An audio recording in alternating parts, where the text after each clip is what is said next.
Welcome to Gaikoku Gamers. I'm Darryl Benson, and I was going to go ahead and review Rescue on Fractalis today.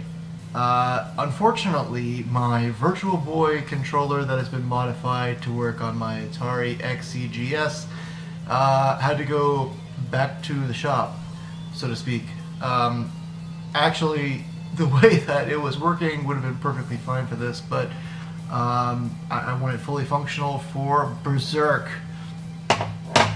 Yeah, not Berserk. What am I talking about? Robotron 2084.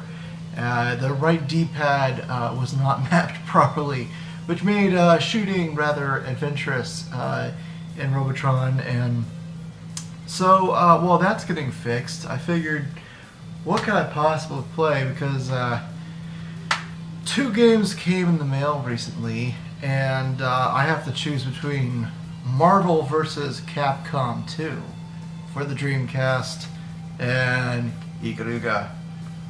And I kind of figured this one you guys might be a little bit more interested in seeing. So let's whip out this disc here, slap it in the good old trusty Dreamcast, and see what this shooter from Treasure is all about.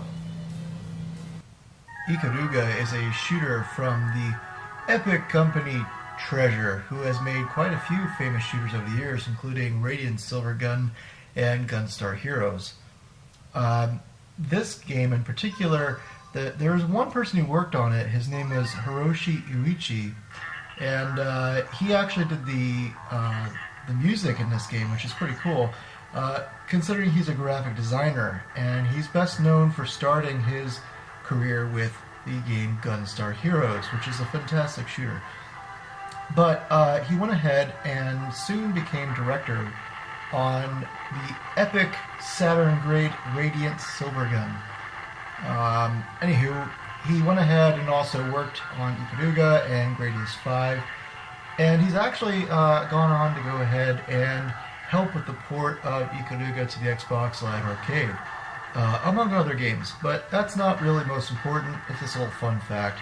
This shooter was made for the Sega Naomi arcade. In case you guys don't know what that is, essentially it's a Dreamcast. It's slightly more powerful than a Dreamcast, but the Naomi arcade machine is what the Dreamcast was basically modeled after, and it made the Dreamcast able to easily receive quite a few ports, including Crazy Taxi, Ikaruga, and many other titles. And you know, the game is just freaking fantastic. In fact, personally, I like it a lot better than Radiant Silvergun. It's just, I don't know, it's just a lot more fun. It's a little bit more forgiving, although it is deathly hard. Your gameplay basically comes down to you flying a ship that can switch between two different polarities, either black or white. Sometimes people refer to them as blue or red simply because of the glow that's around it, but I always thought of it as black and white.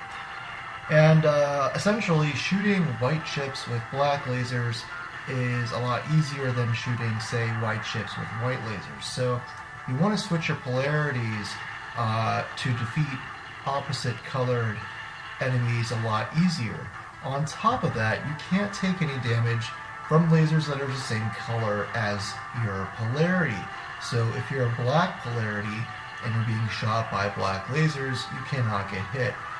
You know, typical norms of the shooter genre, of course, you know, if you get hit by a ship or a wall or practically anything that's not of the same polarity laser, you will be destroyed, and there is obviously no health. It's one-shot kills. The game was extremely well received back in the day, but unfortunately for Sega, this was a very, very, very late release for the Dreamcast. Well, it went ahead and saw a release in 2001, which is already kind of late for the Dreamcast as it sits. The Dreamcast didn't get this game until 2002, which by then the Dreamcast was pretty much all but dead. The PlayStation 2 had already been out for some time by then. And so, in an effort to go ahead and get some of their money back, they also released it on the Nintendo GameCube in 2003. You can find this game ported to a few other services, like I said before, Xbox Live Arcade, and there's also an Android version apparently, but I don't know how much you'd want to play this game on a mobile phone. The controls demand precision, and there's quite a few platforming aspects to this game where you are made to go through tight corridors and keep yourself from hitting walls as you go ahead and try to switch polarities to make sure that you don't get blown up along the way by enemy laser fire. And it's very hard. I am not claiming to be an expert by any means, and as you can tell from this gameplay footage, well, I'm not. I was only able to go ahead and get into this game so far, and from my memory at least, I believe I got about as far as I did back when I was playing this game when I was a college student and in high school. So basically, despite the fact that I have not played this game for some time, my skills suck just as much as they did back then. And really, you know, this game requires a lot of practice, a lot of memorization, but it's well worth it. It's a really fun game.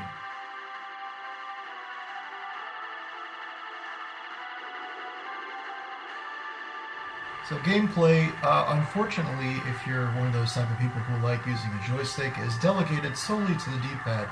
So if you go ahead and try to use joystick, it won't do anything.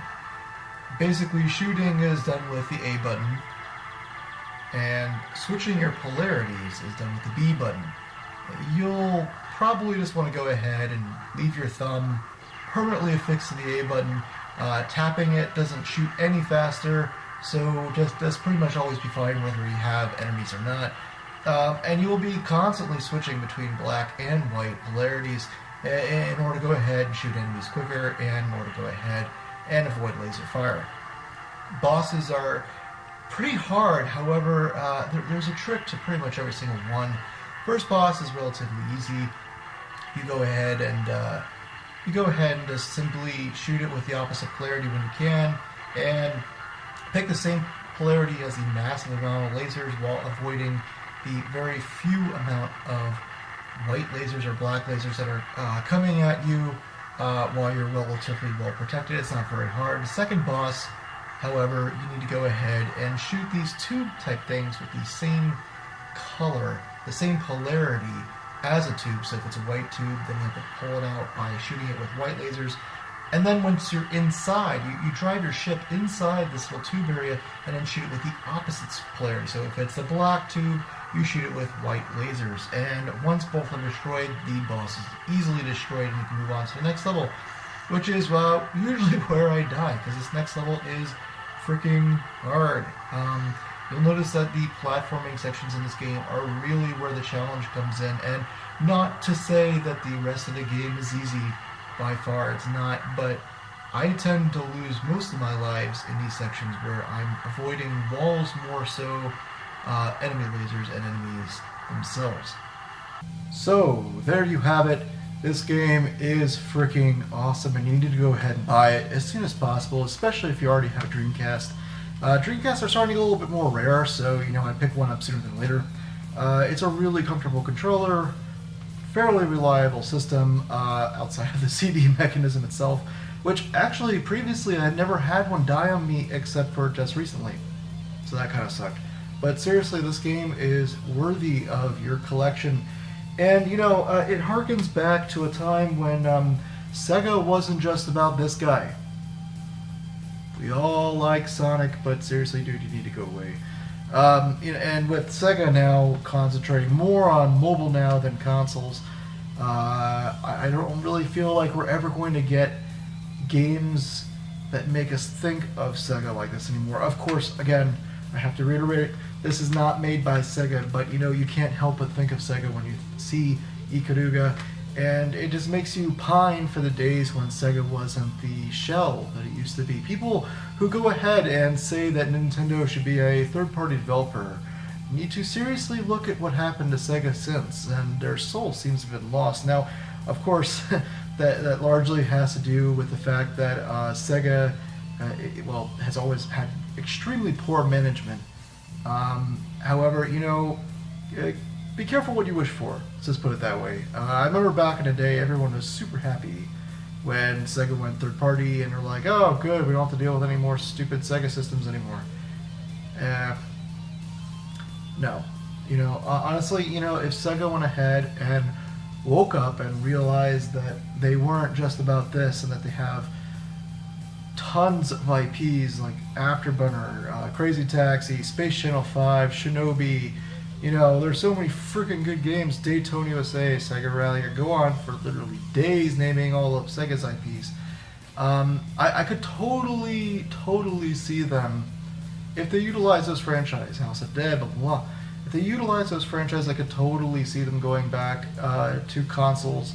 They're not, so all those stupid rumors that you see, those are all false. But I would really love to see them go back and see if they could woo some of the developers that helped them through the Saturn and the Dreamcast era, and be like, hey, let's make a Dreamcast 2, and let's go ahead and make an Ikaruga 2. This is one of those great shooters which never received a sequel, which can be a good thing, because sequels sometimes are extremely disappointing.